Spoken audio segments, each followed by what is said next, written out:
आइए दोस्तों, corona virus पर आज दिन भर की 10 बड़ी खबरों पर नजर डालते हैं। देखिए, देश में कोरोना की रफ्तार जरूर धीरे पड़ने लगी है, मतलब धीमी पड़ रही है, आंकड़े घट रहे हैं। लेकिन कुछ राज्य ऐसे हैं जहां पर अभी भी हालात नहीं संभल रहे हैं। खास करके केरल राज्य में अभी कोरोना के मामले सबसे ज्यादा आ रहे हैं। देखिए, पिछले 24 घंटों में देश में कोरोना के 2,09,000 नए मामले आए। लगातार ये एक सप्ताह रहा जब 3 लाख से कम केस आए। यानी कि देखा जाए तो कोरोना का पीक अब कम होने लगा है। लेकिन इतना भी ज्यादा खुश मत होइएगा, क्योंकि मौतों का आंकड़ा काफी ज्यादा बढ़ने लगा। देखिए, बड़ी खबर आपकी बैकफुट पर आ रहा कोरोना। भले ही कोविड-19 के नए केस में 10% की कमी आई, लेकिन अब मौतों का आंकड़ा हमें डराने लगा है। बात कुछ यूं है कि पिछले एक सप्ताह में ही 5200 लोगों की कोरोना से मौत हुई। भारत का आंकड़ा है। पिछले 24 घंटों की बात करें तो 24 घंटों में 2,09,000 तो नए केस मिले, जबकि 956 लोगों की मौत हुई। ऑलमोस्ट अपन मान सकते हैं कि 1000 लोगों के समथिंग मौतें जो 24 घंटे में हुई, जो कि बड़ी ही चिंता की बात है, राइट। वही राजस्थान सरकार कोरोना की पाबंदियों में कुछ ढील देने जा रही है। 1 फरवरी से राजस्थान में 10वीं और 12वीं के स्कूल खुल जाएंगे। लेकिन कोरोना के मौतों का आंकड़ा जो है अब डराने लगा है। पिछले 24 घंटों का डेटा तो मैंने आपको बता ही दिया। कोरोना यूं लगता है कि अब और ज्यादा खतरनाक होता जा रहा है। भले ही संक्रमितों का रेशियो कम हो रहा है, लेकिन डेथ रेशियो बढ़ रहा है, राइट। और ज्यादा डेटा देखिए आप, भारत में अभी कोरोना के कुल मामले जो हैं 4,13,02,000 से भी ज्यादा आ चुके हैं, जिसमें से 3,89,76,000 से ज्यादा लोग ठीक हो चुके हैं। भारत में कोरोना के कारण मरने वालों की कुल संख्या का आंकड़ा 5 लाख के लगभग पहुंच चुका है। 4,95,000 समथिंग हो चुका है। अच्छा, इसके अलावा अलग अलग राज्यों के कोरोना के डेटा क्या चल रहे हैं, जिनके भी डिटेल्स आप स्क्रीन पर देख सकते हैं। ये MyGov.in इंडिया का ऑफिशियल पोर्टल है। भारत सरकार के द्वारा जारी ये ताजा आंकड़े हैं। अच्छा, कुछ और कोरोना बुलेटिन देखिए फटाफट से आप। अरुणाचल प्रदेश में 14 फरवरी तक कोरोना के प्रतिबंधों को बढ़ा दिया और स्कूलों पर भी फैसला लिया। दरअसल अरुणाचल प्रदेश सरकार ने कुछ बदलावों के साथ राज्य में कोविड-19 संबंधित पाबंदियों को 14 फरवरी तक, यानी कि वैलेंटाइन डे तक बढ़ा दिया है। नए नियमों के तहत कोविड-19 रोधी टीकों की एक खुराक ले चुके छात्र ही स्कूल परिसर में कक्षाओं में हिस्सा ले पाएंगे। यानी कि अब बच्चों के स्कूल जाने में भी नई पाबंदी लगा दी है। जो बच्चे कोरोना के टीके की पहली डोज लगवा चुके हैं ना, उन्हें ही स्कूल में फिजिकल क्लासेज में उपस्थित होने की इजाजत होगी। मुख्य सचिव नरेश कुमार द्वारा जारी नए आदेश के मुताबिक सभी कार्यस्थलों और व्यावसायिक प्रतिष्ठानों को रात 8 बजे तक 50% क्षमता के साथ खोले जाने की अनुमति होगी। वही रात 9 बजे से लेकर सुबह 5 बजे तक नाइट कर्फ्यू, बोले तो रात्रिकालीन कर्फ्यू भी जारी रहेगा। और अभी सरकारी कार्यालयों में आगंतुकों को आने में की अनुमति नहीं होगी। यदि संभव हो तो बैठ के ऑनलाइन की जाए। ये कुछ नए नियम अरुणाचल प्रदेश सरकार की तरफ से लागू किए गए हैं। इसके अलावा फिलहाल जिम, रेस्तरां, स्विमिंग पूल, सिनेमाघर सब कुछ 50% क्षमता के साथ ही खुलेंगे, है ना। और इसके अलावा देखिए आप, भोपाल से बीजेपी सांसद साध्वी प्रज्ञा सिंह भी कोरोना संक्रमित हो चुकी हैं। उन्होंने खुद ट्वीट करके बात की जानकारी दी है। अच्छा, केरल राज्य में सबसे ज्यादा आंकड़े आ रहे हैं, जैसा कि मैंने आपको बताया। देखिए, केरल में बढ़ते मामलों के बीच आज लॉकडाउन भी लग चुका है। देश में लगातार ये दूसरा दिन रहा जब मौतों के आंकड़ों ने डरा दिया। भारत में मतलब पिछले 24 घंटों में जो 2,09,000 नए मामले आए ना, उनमें से भी 51,500 से भी ज्यादा मामले तो सिर्फ केरल राज्य में आए। और उसके बाद केरल में आज लॉकडाउन भी लग चुका है, वीकेंड लॉकडाउन के तहत। अच्छा, कोरोना पर कुछ और अपडेट देखिए आप। तमिलनाडु के मंत्री मुत्तुस्वामी भी कोरोना संक्रमित हो चुके हैं। तमिलनाडु के आवासीय एवं शहरी विकास मंत्री एस मुत्तुस्वामी कोरोना वायरस से संक्रमित पाए गए। उनकी जांच रिपोर्ट पॉजिटिव आने के बाद वो क्वारंटीन हो चुके हैं। वहीं यूनाइटेड किंगडम यूके में अब 5 से 11 साल तक के बच्चों को भी कोरोना का टीका लग सकेगा। 5 से 11 साल की आयु के जोखिम वाले बच्चों को भी कोरोना का टीका लगाने की इजाजत यूके में दे दी गई है। ये हमारे भारत में नहीं है, मतलब यूके, यूनाइटेड किंगडम जो देश है ना, वहाँ पर 5 से 11 साल तक के बच्चों के लिए भी कोरोना टीके की इजाजत मिल चुकी है। वहीं भारत के लिए अच्छी बात यह है कि 75% से ज्यादा आबादी का संपूर्ण टीकाकरण हो चुका है। और इस मौके पर देश के प्रधानमंत्री नरेंद्र मोदी ने देशवासियों को बधाई भी दी। और बाकी जैसा कि मैंने आपको बताया, केरल सरकार ने आज राज्य में रविवार को संपूर्ण लॉकडाउन की घोषणा कर दी है। वीकेंड को तो सख्त लॉकडाउन लागू रहेगा अब केरल में, है ना। पिछले 2 सालों में भारत में कोरोना ने कितना हालात बिगाड़े देखिए आप। देश में 4 करोड़ से ज्यादा कुल संक्रमित हुए, 5 लाख के समथिंग मौतें हो चुकी है, 4,94,000। और वायरस के हमें 400 से ज्यादा म्यूटेशन देखने को मिले हैं। वायरस के म्यूटेशन की बात हो रही तो देखिए जरा एक बड़ी ही चौंका देने वाली खबर दोस्तों। वैज्ञानिकों की खोज में सुपर कंप्यूटर ने 9 तो नए कोरोना वायरस को खोजा और उसके समेत 1 लाख से भी ज्यादा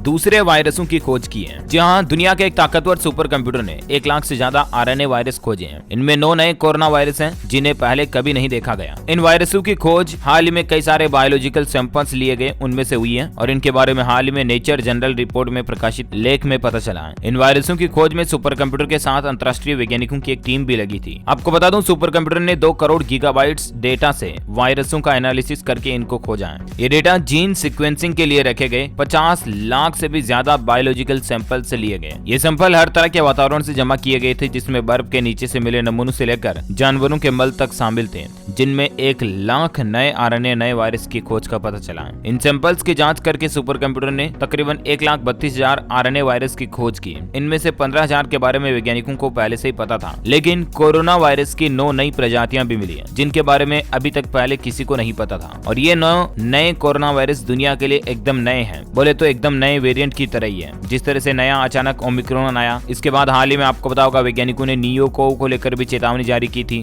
कि हर 3 में से 1 व्यक्ति की मौत हो जाती है। ये नया वेरिएंट भी कोरोना का पाया गया। अब ऐसे में वैज्ञानिकों को उम्मीद है कि उनकी खोज से नई बीमारियों और महामारियों के बारे में पता चल जाएगा, और साथ ही ये भी पता किया जा सकता है कि किस बीमारी या महामारी का इलाज क्या हो सकता है, इसका रोकथाम क्या हो सकता है। अब इस बड़े विशाल प्रोजेक्ट पर काम करने वाले वैज्ञानिकों की टीम, उनमें खास करके डॉक्टर अर्टेम बाबायन के एक बयान के मुताबिक हम नए वायरसों की दुनिया में प्रवेश कर रहे हैं और ये जेनेटिकली बहुत अलग है। डॉक्टर अर्टेम का कहना है कि इन वायरसों को देखकर पता चला कि जानवर कितने वायरस लेकर घूमते हैं जो कभी भी खतरनाक संक्रमण की लहर दौड़ा सकते हैं। हम उम्मीद करते हैं कि SARS-CoV-2 जैसे वायरस धरती पर न फैले, लेकिन हमें इन नए वायरसों की खेप में 9 नए कोरोना वायरस भी पता चले हैं जो भविष्य में विकराल रूप ले सकते हैं और भविष्य में इनकी प्रजातियां इंसानों के लिए खतरनाक भी साबित हो सकती हैं। इसलिए हम सबको पहले से ही सावधान और सतर्क रहने की जरूरत है, राइट। अच्छा, वहीं कोरोना पर कुछ और बड़ी खबरें देखिए आप। कोरोना की नई लहर के बीच संसद का बजट सत्र आज से शुरू होने जा रहा और इस बजट सत्र में पेगासस, MSP समेत कई मुद्दों पर हंगामे की आशंका भी जताई जा रही है। वही देखिए ओमिक्रॉन के सब वेरिएंट BA.2 ने बढ़ाई टेंशन। यूके की स्टडी में खुलासा हुआ कि ओरिजिनल वेरिएंट BA.1 की तुलना में भी ये नया वेरिएंट और ज्यादा तेजी से फैल रहा है। अच्छा, वहीं देखिए कोरोना संक्रमण के बीच 10वीं और 12वीं के लिए उत्तराखंड के स्कूल भी खुल चुके हैं। मास्क में छात्र और टीचर्स नजर आए, तस्वीरें आप देख सकते हैं। और राजस्थान का डेटा देखिए, अब तक 9 करोड़ से ज्यादा लोगों को वैक्सीन लग चुकी है। राजस्थान में कोरोना के आंकड़ों की बात करें तो अभी भी कोरोना अपना कहर बरपा रहा। पिछले 24 घंटों में 10,061 नए संक्रमित मामले आए, 21 लोगों की मौत हुई। वह देखिए एक और नई रिसर्च में पता चला कि अब धूप अगरबत्ती बचाएगी कोरोना से। बनारस हिंदू यूनिवर्सिटी की नई स्टडी में इस बात की खोज हुई है। कोरोना से बचने के लिए बनारस हिंदू विश्वविद्यालय के शोधकर्ताओं को एक बड़ी सफलता मिली है। रिसर्चर्स ने पहली बार ऐसे हर्बल धूल आयुर्वेद को तैयार किया है। इसे जलाने से आसपास के वातावरण में कोरोना संक्रमण का खतरा कम हो जाता है। अगर घर में कोई कोरोना रोगी है तो उससे बाकी लोगों को संक्रमण नहीं फैलता है। रोगी के फेफड़ों को भी इससे राहत मिलती है। और सबसे अच्छी और खास बात यह है दोस्तों की ये धूप अगरबत्ती हमारे भारत में ही खोजी गई है, बनारस यूनिवर्सिटी के वैज्ञानिकों ने, है ना। वह देखिए हाल ही में वैज्ञानिकों की एक नई स्टडी में एक और चौंकाने वाला खुलासा हुआ कि इस वजह से ओमिक्रॉन वेरिएंट तेजी से फैल रहा है। दरअसल ओमिक्रॉन को विशेषज्ञों ने डेल्टा वेरिएंट की तुलना में कम खतरनाक बताया, लेकिन इस वेरिएंट के बारे में ज्यादा जानकारी जुटाने के लिए लगातार वैज्ञानिकों की शोध अभी भी जारी है। और वैज्ञानिकों का मानना है कि ओमिक्रॉन वेरिएंट के ज्यादा फैलने की जो वजह है ना, वो हाल ही में पता चले कि ओमिक्रॉन जो है वो प्लास्टिक की सतह और मानव त्वचा पर कोरोना वायरस के पुराने वेरिएंट्स की तुलना में ज्यादा समय तक जीवित रह सकता है। यानी कि कोरोना वायरस का जो नया वेरिएंट ओमिक्रॉन आया ना हाल ही में, ये बाहरी वातावरण में भी उतना आसानी से नहीं मरता है जितने आसानी से पहले के जो पुराने कोरोना के वेरिएंट थे ना, वो जल्दी खत्म हो जाते थे। हाल ही में वैज्ञानिकों की स्टडी के मुताबिक ओमिक्रॉन इंसान की त्वचा पर 21 घंटे जीवित रह सकता है, जबकि किसी प्लास्टिक की सतह पर 8 दिन तक जिंदा रह सकता है। जापान के वैज्ञानिकों ने कोरोना वायरस के सभी वेरिएंट्स की पर्यावरण स्थिरता की जांच की और वैज्ञानिकों ने पाया कि वुहान वेरिएंट के मुकाबले अल्फा, बीटा, डेल्टा और ओमिक्रॉन वेरिएंट त्वचा और प्लास्टिक पर